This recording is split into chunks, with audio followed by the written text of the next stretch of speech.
Napakarami pong rason para mag-iyakan at magngalngal ang mga DDS.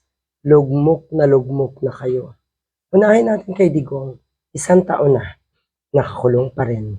At ang masaklap dyan, yung gusto niyong pababain sa pwesto, na andyan pa rin. Nasa Malacanang pa rin si PBBM.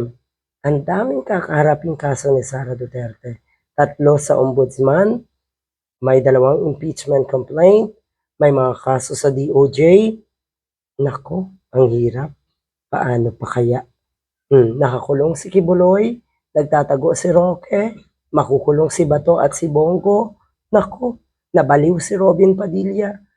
Inang ko po, ano na ang kahihinatnan nyo ng mga diehard? Sa kabilang banda, nakikita nyo naman, malaya na si former Senator Leila de Lima na ikinulong ng tatay nyo, ng puon nyo sa napakahabang panahon.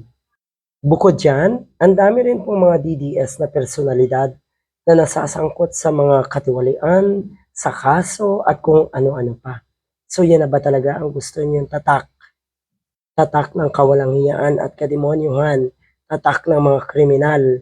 Yan nga ba?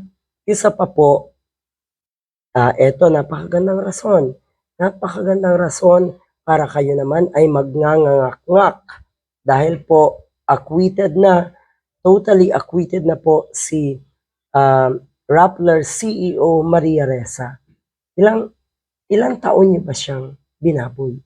Ilang taon niyo ba siyang winalanghiya?